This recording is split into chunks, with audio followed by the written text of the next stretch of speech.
It's only fair that we have a messenger chat format, right?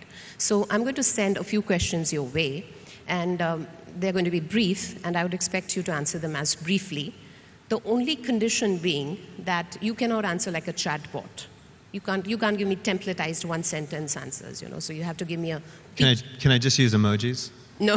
No words at all? Okay, you're free to use emojis, yes? I think that would be interesting to see different expressions on your face. So you game for that? Okay, so the first section, the first question of the messenger chat is, do you think people will ever come to the conclave in flying cars? Well, I was just sitting next to the transportation minister. I should have brought that up. It sounds like... Yes, Mr. Gadkari is backstage, so he should have answered that question. I hope so one day. I'd love to. But do you think it's happening soon, or 5 years, 10 years into the future? I think it's further into the future than 5 or 10 years. Okay. What is the smartphone going to be replaced with? I don't think it gets replaced anytime soon. The way I think about it is, remember, we used to have computers and they were on desktops. Like compute and optics, that's how I think about these things. Like we've now moved compute and optics into the pocket with a phone. Like where do I take it next? I mean, I can probably bring it to the head, right? Maybe some glasses with some compute on board. I mean, the next step is in the brain, right? And I think that that doesn't sound very exciting. Right, and neither to me, right? So that's sort of why I say, like, what gets replaced by what does a smartphone replace? I don't think it gets replaced anytime soon. I think use cases grow from it. I think maybe we move the Do you think a watch is a good bet? A watch? A watch. I mean, it's already moving in that direction, maybe. I think watches augment the experience. I think you'll start seeing an ecosystem of devices that piggyback off the smartphone and deliver notifications or information in different ways, whether it's glasses that give you heads-up displays or your watch that's telling you that somebody's pinging you on Messenger. But the fundamental mobility, the connectivity, and the compute that exists in these handheld devices, I think that's going to be around for like a long time. Okay. The third one is, how soon will we be able to teleport Mark Zuckerberg to this conference?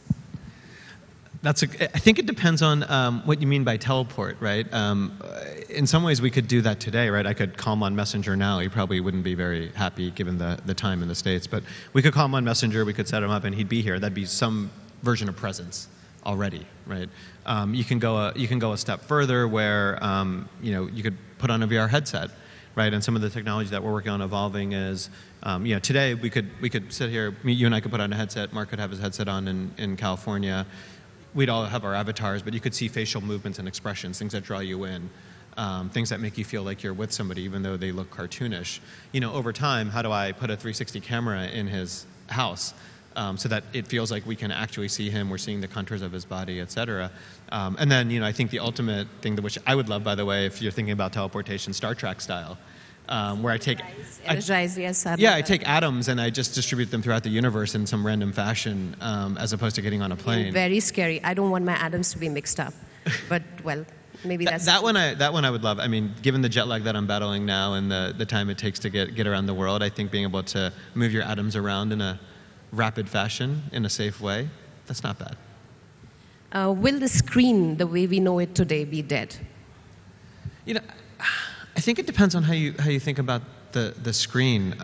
Look, screens have evolved and changed. From the CRT TV in a movie theater to flat screens that you have in your house. I mean, I think companies are working on things that are basically they feel like the wall, and you've got the panel in there. You've got screens in your pocket.